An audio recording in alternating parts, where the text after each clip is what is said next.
wrath waxed hot against thy people. Now look at verse 22. And Aaron said, let not the anger of my Lord wax hot. What do you mean? Because Moses had been in the presence of God and God was angry. And he taught holy anger. The man that teaches you that the Holy Ghost is only joy and he doesn't know a thing about the Holy Ghost. You'll get angry someday. I get angry. I'm angry now. How much longer do you think God's going to put up with the sin of America?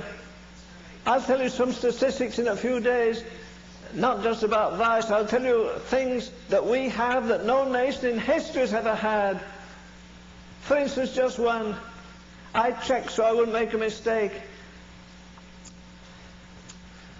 You've got some parts of the world like where Jackie says, I go into China and Brother Ravenhill, there isn't one Bible in the whole town. Do you know we have 600 million Bibles in America? Do you know we have 26 translations of the Bible in America? Do you know in America and Canada between them we have 450 Bible schools and 250 seminaries? Did Sodom and Gomorrah have a seminary? Did they have a Bible school? It's Nick.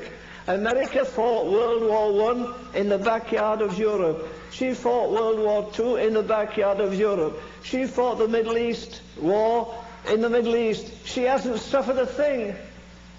I got up one morning and opened the door, looked out, and the neighborhood had disappeared. I looked down the tree, there's a baby up in a tree. There's a man's leg sticking out of the debris.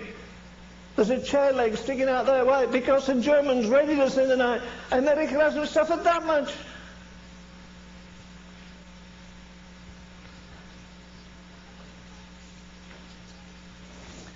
I'm trying to warn you that we're heading for trouble. Let me tell you this, dear friend. With all the churches and everything we have, God, G-O-D, is N-O-T, not on trial in this critical hour in history. God is not on trial, His church is on trial. And she doesn't have an answer to the problem. We're like Mother Hubbard, our cupboards are bare. Where is the supernatural? Do you think Jack isn't filled with God when a woman comes running down the street and kneels in front of her and the woman's all pockmarked?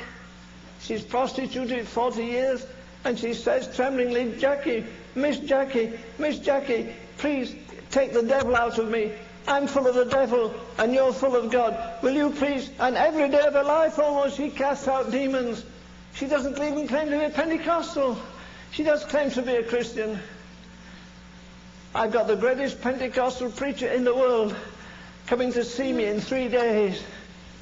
I'm going to ask him a question. One of the greatest Pentecostal theologians came to see me. I have a stack of his books. And I said, I'm just reading the history of Azusa Street by Bartleman. And it says after the first page, it says on the second page, there are 70 million Spirit-filled Pentecostals in the world today. And I said to him, listen, tell me this. Is this record true? Are there 70 million Spirit-filled Pentecostals? Oh no, Mr. Ravenhill. Bartleman wrote that 5 years ago. I said, well, what's the story now? And he said without blushing, he said, Mr. Ravenhill, there are 120 million charismatic and old-style Pentecostals in the world today.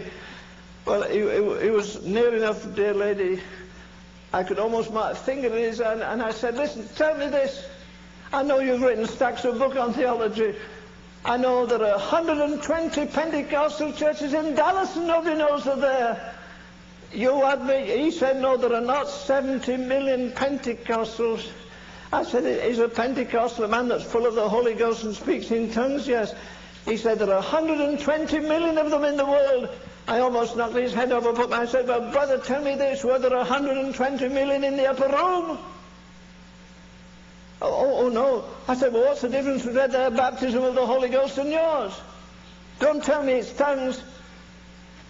Every devout Mormon in Salt Lake City speaks in tongues. It's part of their religion. Spiritists speak in tongues. Who cares a hill of beans if you speak in tongues, if you're bad-tempered, if you're jealous, if you get the last ounce of money out of somebody, the last ounce of work out of somebody? Come on! We're 1,000,000 miles removed from apostolic Christianity.